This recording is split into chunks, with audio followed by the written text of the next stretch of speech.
முதல் வாசகம் அரசர்களாகமம் 2ஆம் நூல் அதிகாரம் 11 திருவசனங்கள் 1 முதல் 4, 9 முதல் 18 மற்றும் 20. அகசியாவின் தாய் அத்தலியா தன் மகன் இறந்து விட்டதைக் கண்டு கிளர்ந்தெழுந்து அரசு குடும்பத்தார் அனைவரையும் கொன்றாள்.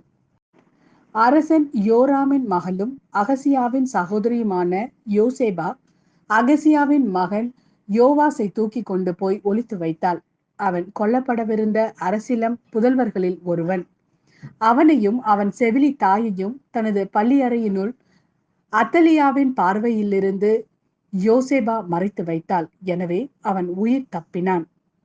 அவன் 6 ஆண்டுகள் அவளோடு ஆண்டவரின் இல்லத்தில் தலைமறைவாய் இருந்தான். அந்நாள்களில் அத்தலியாவே நாட்டை ஆண்டு வந்தாள்.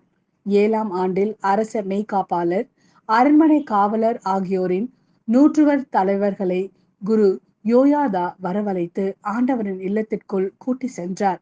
அங்கு அவர் அவர்களோடு உடன்படிக்கை செய்து கொண்டார். அக்கோவிலில் அவர்களை ஆணையிட செய்து அரசனின் மகனை அவர்களுக்கு காட்டினார். குரு யோயாதா கட்டளையிட்டு கூறிய அனைத்தையும் நூற்றுவர் தலைவர்கள் செய்தனர். ஓய்வு நாளில் விடுப்பில் செல்வோர், பணியேற்போர் ஆகிய தங்கள் வீரர்கள் அனைவரையும் கூட்டிக் கொண்டு குரு யோயாதாவிடம் வந்தனர். அவர் ஆண்டவரின் இல்லத்தில் இருந்த தாவீது அரசனின் ஈட்டிகளையும் கேடயங்களையும் நூற்றவர் தலைவர்களுக்கு எடுத்து கொடுத்தார்.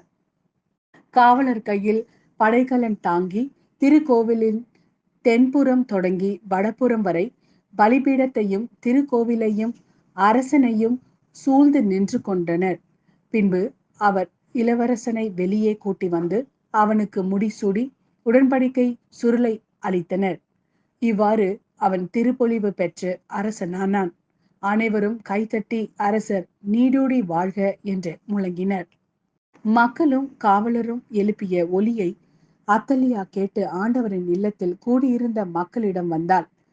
மரபு கேட்ப அரசன் தூணருகில் நிற்பதையும் படைத்தலைவர்களும் எக்காலம் ஊதுபவர்களும் அவன் அருகில் இருப்பதையும் நாட்டின் எல்லா மக்களும் மகிழ்ச்சி கொண்டாடி எக்காலம் ஊதுவதையும் கண்டாள். உடனே அவள் தன் ஆடைகளை கிழித்து கொண்டு சதி சதி என்று கூக்குரலிட்டாள். அப்பொழுது குரு யோயாதா படைகளுக்கு பொறுப்பேற்றிருந்த நூற்றுவர் தலைவர்களை நோக்கி, படையணிகளுக்கு வெளியே அவளை கொண்டு செல்லுங்கள். அவளை எவனாவது பின்பற்றினால் அவனை வாளால் வெட்டி வீழ்த்துங்கள் என்று கட்டளையிட்டார். அவளை ஆண்டவரின் இல்லத்தினுள் கொள்ளலாகாது என்றும் கூறியிருந்தார். எனவே அவர்கள் அரண்மனையின் குதிரை நுழைவாயிலை அவள் அடைந்த பொழுது அவளை பிடித்தனர். அங்கே அவள் கொல்லப்பட்டாள். பின்பு யோயாதா ஆண்டவர் ஒரு பக்கமும் அரசன் மக்கள் மறுபக்கமுமாக அவர்களிடையே உடன்படிக்கை செய்து வைத்தார். இதன் மூலம் அரசனும் மக்களும் ஆண்டவரின் மக்களாய் இருப்பதாக ஏற்றுக்கொண்டனர். அவ்வாறே அவர் அரசனுக்கும் மக்களுக்கும் இடையே உடன்படிக்கை செய்து வைத்தார். பிறகு நாட்டிலுள்ள மக்கள் எல்லாரும் பாகாலின் கோவிலுக்கு சென்று பலிபீடங்களையும் சிலைகளையும் தகர்த்தெறிந்தனர். பாகாலின் அர்ச்சகன் மத்தானை பலிபீடத்திற்கு முன்பாக கொலை செய்தனர். பிறகு குரு ஆண்டவரின் இல்லத்தில் காவலரை நிறுத்தி வைத்தார். நாட்டின் எல்லா மக்களும் மகிழ்ச்சி கொண்டாடினர். அத்தலியா வாளால் அரண்மனையில் கொல்லப்பட்ட பின் நகரில் அமைதி நிலவியது. இது ஆண்டவரின் அருள்வாக்கு. இறைவா உமக்கு நன்றி. மத்தேயு எழுதிய நற்செய்தி அதிகாரம் 6 திருவசனங்கள் 19 முதல் 23 வரை. மண்ணுலகில் உங்களுக்கென்ன செல்வத்தை சேமித்து வைக்க வேண்டாம்.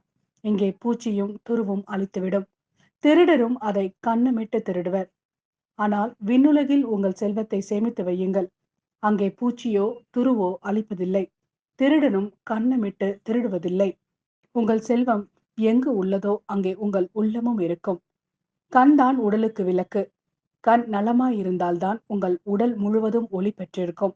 அது கெட்டு போனால் உங்கள் உடல் முழுவதும் இருளாய் இருக்கும். ஆக உங்களுக்கு ஒளி தர வேண்டியது இருளாய் இருந்தால் இருள் எப்படி இருக்கும்?